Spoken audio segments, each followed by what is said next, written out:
falando nessa questão dos materiais, eu vejo que o grande problema ainda é o pessoal entender isso, entender que existem etapas. E muita gente, uma grande maioria da construção civil, ela é meio negligente, né? Ela gosta de passar a etapa, depois a gente vê, depois a gente vê. Exato. E nessa parte do steel frame e da metálica, não tem como ver depois, tem que ver na hora. Sim. Né? Não sei se é assim, se vocês perceberam ou tiveram alguma dificuldade com mão de obra, assim, por isso. Não, o cara deixa pra depois, sendo que tem que resolver agora. Tem de tudo que é jeito, assim como na alvenaria. O problema da mão de obra, assim, a gente encara isso em vários ramos, né? A gente conversando eles, com outro pessoal, assim, de outras áreas, o problema da mão de obra é um problema do período, talvez, né? Então a gente tá sofrendo isso em todas as áreas.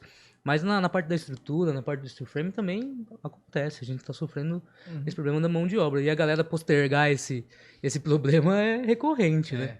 Então, mas assim... Mas isso é um padrão, assim, a gente fala... Acho que tem alguns episódios que o Thiago deve estar de saco cheio já de falar de mão de obra, mas tudo bem, né?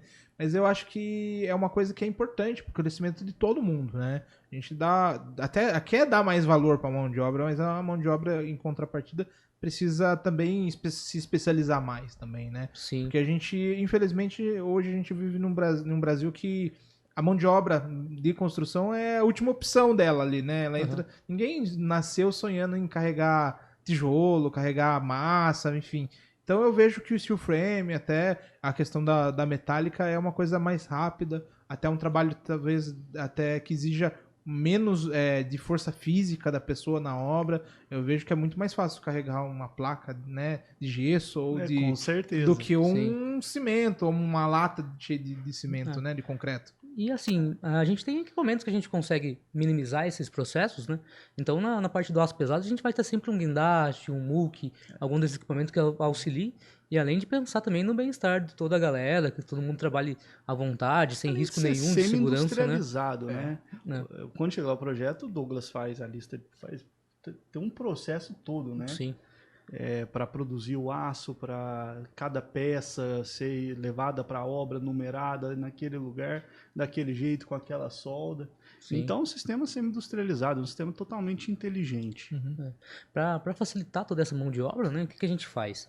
A gente recebe esse projeto executivo do pessoal, então o engenheiro calculista já calculou isso, chegou para a gente vai refazer todo esse projeto, não alterando o cálculo que ele fez, logicamente, mas a gente pega todo esse material e redesenha todo ele, considerando todos os encaixes de peça, todas as numerações de viga.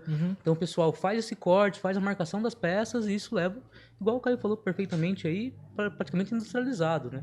Então no local vai acontecer quase um Lego.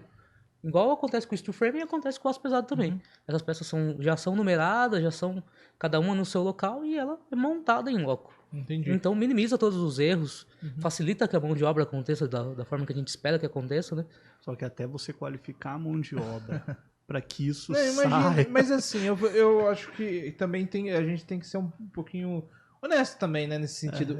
É muito novo para muita gente algumas coisas, né? Sim. A gente tem que passar ensinamentos para o pessoal ir dividindo para a mão de obra chegar num resultado que seja interessante, né?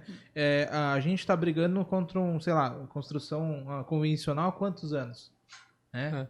O steel frame, a gente fala aí, se eu não me engano, o pessoal citou em torno de 20 anos existe no Brasil, Sim. mas de fato, a gente fala de uma mão de obra com material, tudo certinho, do quê? Não tem 10 anos pra cá. Não, 5, né? 6 anos. Acho assim, forte, né? Então você vê que tem coisa se inserindo no mercado, né? Então a gente também tem que entender que existe um tempo de maturação de todo o mercado, de adequação, né?